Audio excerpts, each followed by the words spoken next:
Stay tuned. Federal Reserve deciding against a rate hike for the first time in more than a year. Finally. That decision ends a streak of 10 consecutive rate increases aimed at lowering inflation, but the central bank says it's just a pause and says at least 2 more rate hikes likely this year. So take a look at the Dow. We are open now for trading, and the Dow 30 is trading up. Futures were up a moment ago, but we're down off about 16 points, but that means nothing at the moment because Stuart Varney, the host of Varney and Company on Fox Business, knows this better than anyone. Stuart, good morning to you. Welcome to our program here. Good morning, Great Bill. to have you here. How do you assess when voters tell you their number one concern across the board, and just about all the polling we're finding, is the economy? How do I respond to that? Well, obviously, inflation is the number one concern. It hits everybody, and we all feel it. The Federal Reserve is trying to tamp down on inflation. That's why they've been raising interest rates and may raise interest rates again in the future. I want to go back to a little blame here. Why do we have rising interest rates and inflation at 4 to 5%? I blame the Fed for printing far too much money right after the pandemic. We're talking trillions of dollars here. And I also blame Biden for spending so much money right after the pandemic. Add it all together, and we were spending and printing trillions and trillions of dollars, and that's why we've got the inflation today, which is, as you say, Bill, the number one concern of investors and ordinary people out there. Stuart, what do you think about the way that they communicated it yesterday? Because I know it's so important for the signals to the market. Does it feel like they know what they're doing, or is it? I'm sure they know what they're doing, certainly more than I do, but the communication seemed to be a little strange. Well, they've made a mistake. Okay. The mistake was printing too much money, and now they're playing catch-up. They've got to explain themselves. Look, there's a whole cottage industry out there, Dana.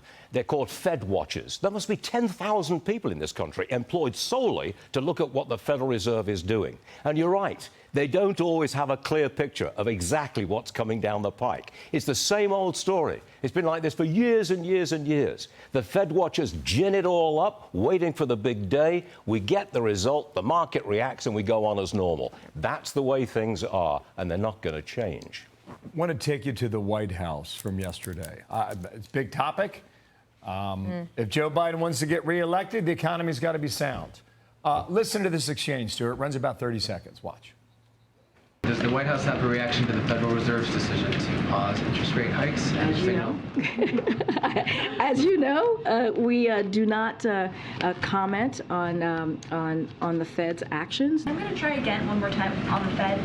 Is the White House concerned that the Fed is pausing rates at a time when inflation is still high and still above that 2% target?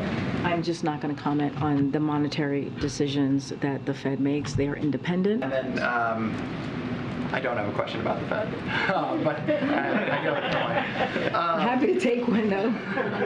The answer is pretty consistent. Okay, all right. So, I mean, Dana used to have the job. She says she's right on that in terms of not commenting. Inside the Federal Reserve decision, you seem to have a split as to really what the future holds, Stuart. I think that's really what you were hitting on a moment ago. Yes, that's true. Look, half the Federal Reserve Board members, half of them want more rate hikes in the future, at least 2 rate hikes. We've got the pause now, the month of June, going into July, pause, no rate hike from the Fed. But after that, when we come into midsummer, half the board wants more rate increases down the road. And that's what's got a lot of people worried. If we get another couple of rate increases later this year, and if we get increasing or continuing inflation, you've got a nasty picture looking at it, and the White House doesn't want it. Because if you've got higher rates, continuing inflation, you're going to have a slowing economy, and that's the last thing the White House wants right before an election. Right. I wouldn't want the job of White House spokesperson at this point, Dana. Well, on those questions, they're easy. No comment is, you just have to learn 101 ways to say no comment. Yeah, I guess on that particular question. On all the others, I do wonder. Stuart Varney, thank you. Hey, Stu, can we do this every day? If you're not careful, we might do it. Great to have you. Good to see you. Great answer. Thanks very much, everybody. I'm Steve Doocy. I'm Brian Kilmeade. And I'm Ainsley Earhart. And click here to subscribe to the Fox News YouTube page to catch our hottest interviews and most compelling analysis.